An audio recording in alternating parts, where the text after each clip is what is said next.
Hello nga pala mga guys. So bali marami nag-PM sa akin kung ano yung mga ginagamit ko pag lalaban sa Bali.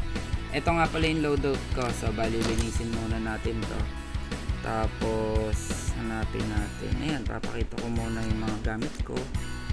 Ayan, may collection ako ng M11. Gusto ko naka-display. Ayoko nang nasa bag.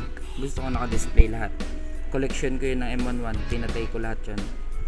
Tapos ayan, so bali magsisimula tayo dito sa headgear. Yung headgear ko ito lang naman, dahil tsaka ito yung armor.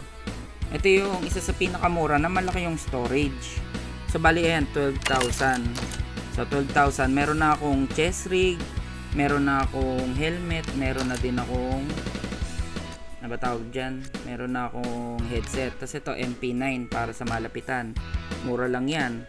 Tapos ito, stock lang na SKS. So, bali 23. Stock SKS. Tapos, nilalagyan ko siya ng silencer at ng times 20 na scope. Kasi medyo mahal yung times 10 ngayon. Times 10 talaga ako. Pero, sobrang mahal. Ayan. Tapos, BP lang yung nilalagay ko. Tapos, meron akong nasa case na AP. Ayan. So para pag namamatay ako, halos nasa loob lang ng magazine ko is BP. Yan, tapos ito lang yung layout ko. Bibili ako ng tig-isang PK, tapos tigi-tigisang sa bali ng buto, tapos isang tigi-tigisang ano lang. Kasi one hit lang naman din ako eh, 'di ba? Ba't pa ako magti-T5 na helmet? One hit din naman ako. Ba't pa ako magti-T5 na armor? One hit din naman ako na sa ulo. So yun yung kung bakit ganyan yung layout ko. So sobrang mura, 35 ata. Ayan, so ito yung SB ko. Medyo nakakaipon naman, kaka-snipe. Ayan, so kung makikita nyo yung search ko, 12 lang. Hindi ako naglulot. Never ako naglulot ng mga sa boxes. So yan, papakita ko sa inyo kung paano ako maglaro. Gandang spawn lang. Perfect. Ang priority lang naman kasi pag gumagamit ng SKS is laging ulo. As much as possible, ulo ang titirahin natin. Yun lang. Kung hindi kayang uluhan, hintayin na kayang uluhan. So yan, bawat pwesto dito may tawag kami ng squad ko. Ayan, tawag namin dyan, sniping puno. Ito din, graveyard ang tawag namin dyan.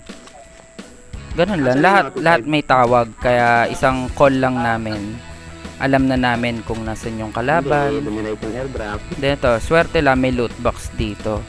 Kaya medyo easy yung mga kill namin. Ayan. Ayun, sumala pa yung isang bala. Ganun ang SKS kasi nga 74% chance lang yung bala niya lumiliko. So yun, ayan yung loot ko. So naglulot lang ako pag wala ng oras. Hinihintay ko na lang yung oras na maubos bago ako magloot. Siguro mga less than 15 minutes pababa dapat, as much as possible para sa mga sniper. Kasi pag sniper ka, hindi mo naman alam yung mga gilid-gilid, 'di ba? Kung sino nakatago doon. Hindi siya tulad ng close range na pag pinatay mo yung tao, alam mo na kung sino yung mga nakapaligid sa'yo. Na, oh, wala dito nakaabang. Pero ito kasi sniper tayo. Ako pala, sniper ako. Naglulot ako ng below 15 minutes. Literal, bago ko siya pinatay. Ayan. So yan, medyo nakachamba tayo. May SJ ako ditong napatay. Tsaka converted na AR-94. Yan, tapos may libre akong Glock. Ganun lang, medyo paulit-ulit lang naman yan. Lulutan ko ng ganun. Then, bebenta ko lahat yan, hindi ko gagamitin. Kasi kalimitan, pagkakamali na ibang tao, oh, nalot ko lang naman yan. Gagamitin ko na. Oh, isa yun sa mga pagkakamali sa tingin ko. Kasi unang-una, yung mga nakuha nyong gamit, hindi nyo naman yan kabisado eh, 'di ba? Hindi nyo alam yung recoil niyan, kung saan pupunta yung bala, maligalig ba yan. So, ang ginawa ko, naggawa ko ng sarili kong layout, sarili kong build.